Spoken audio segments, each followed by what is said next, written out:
Hi, welcome back. I think I'm going to do a video of my experience with colonoscopy I've got to do next week. Not this week, but the next week.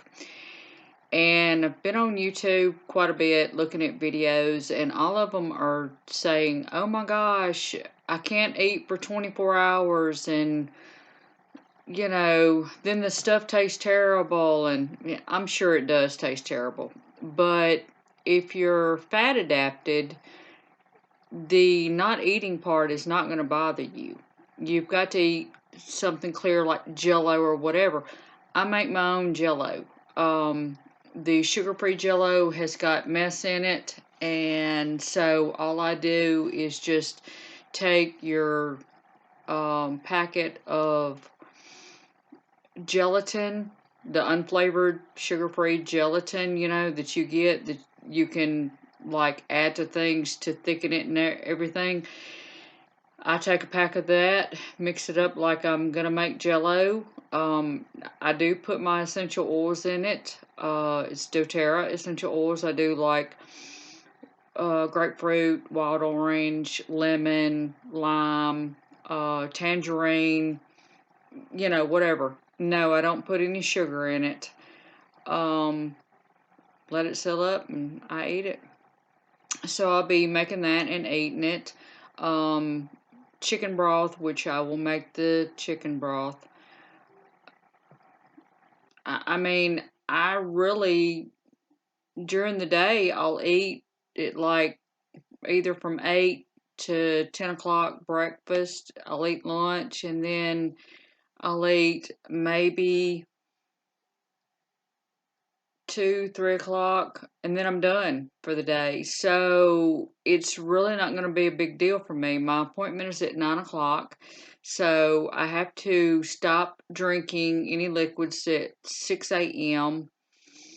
I have to drink half the stuff the night before, then the next morning I'll have to get up pretty early because I've got to finish the other half and then stop eating or drinking, or, well, can't eat anything, obviously.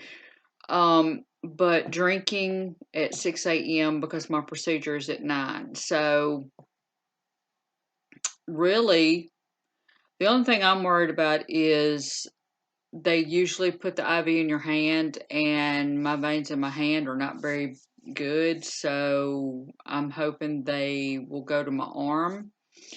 And not looking forward to them all seeing my backside.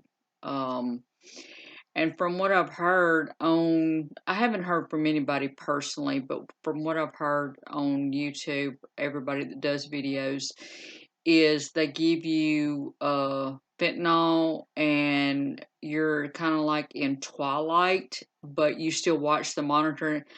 I'm like, look, people, I'd like to be a little bit more sedated than that, okay?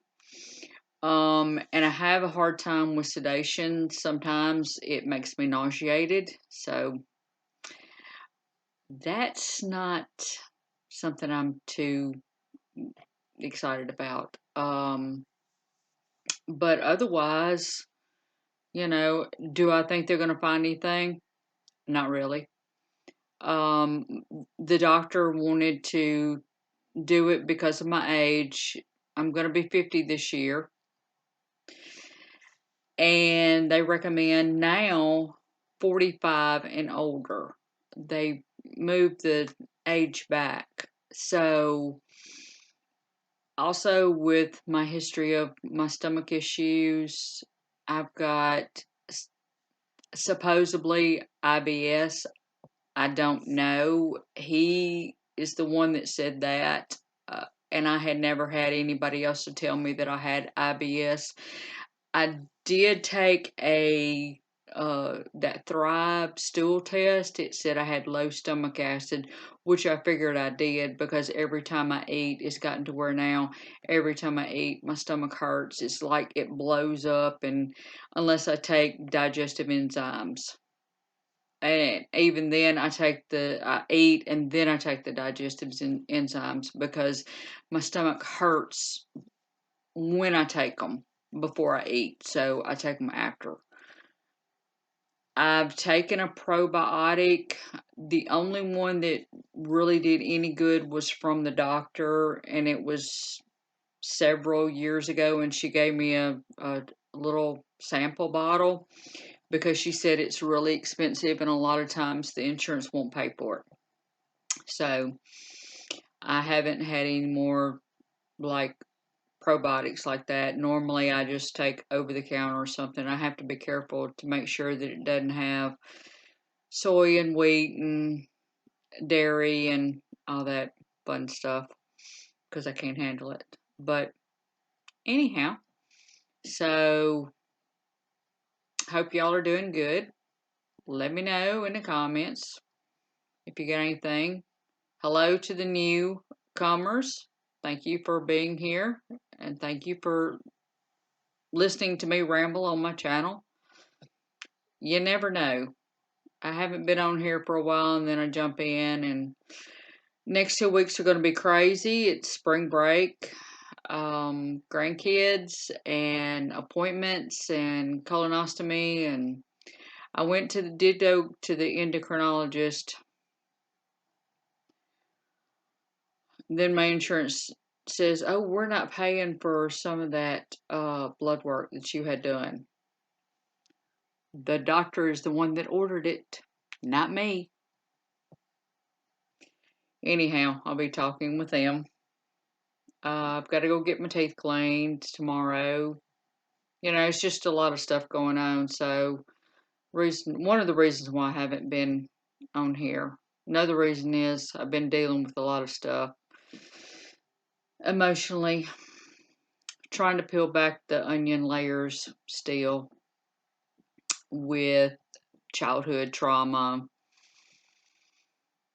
and the person is living with me. So, I'm beginning to really see what a narcissist this person is.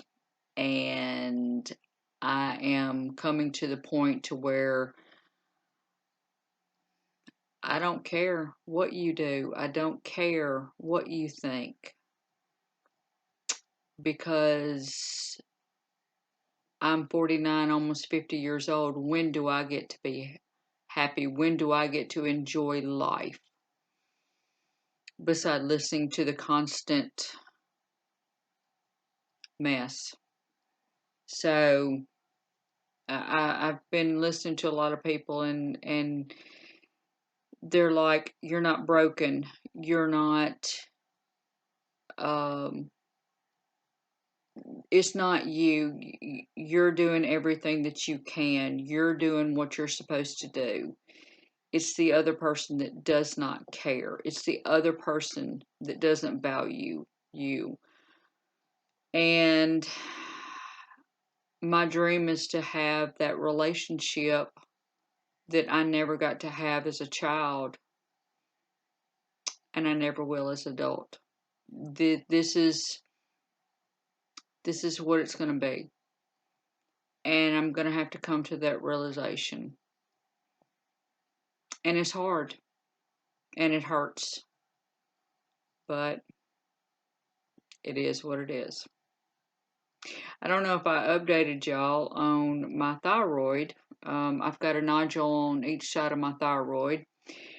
Supposedly it's too small for them to biopsy. My thing is, well, you can look at cells, can't you?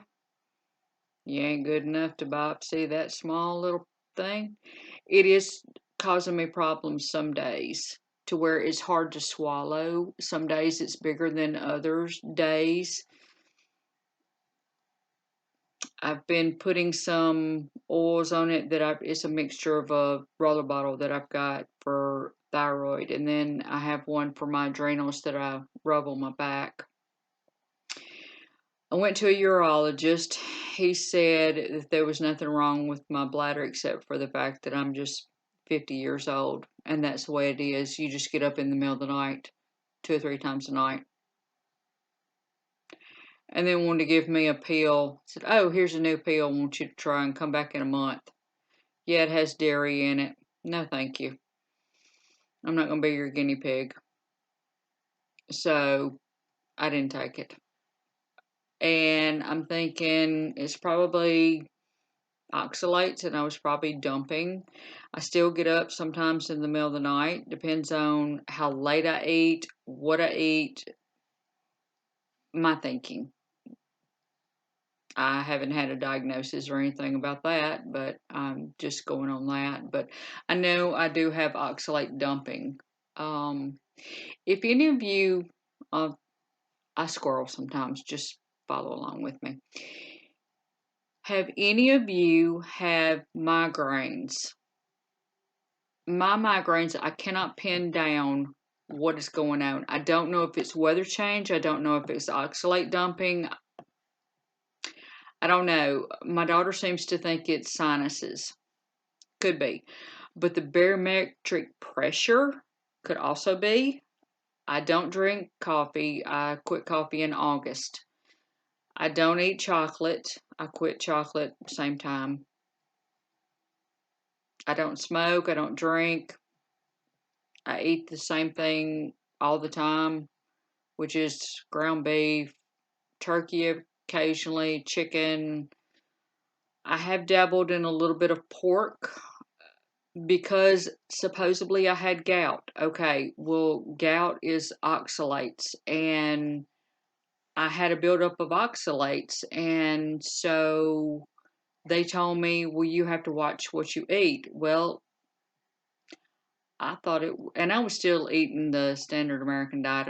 I was trying to go low carb, but I was still eating some stuff I wasn't supposed to. And I guess all that stuff getting out of my system. And they said, oh, well, you have gout.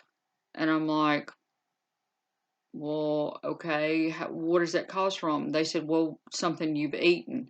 You need to nail it down. Well, it was at the time that me and my husband had moved and it wasn't payday. So I had ham, lunch meat 3 times that day because that's all we had. And I made sandwiches. So I just thought it was the ham and I thought, okay, pork. So I stopped eating pork. It was probably the nitrates in the pork because it was deli meat, not very good deli meat. It was cheap deli meat. I don't know. I've dabbled in a little bit of pork that has been farm raised. It was local farm raised.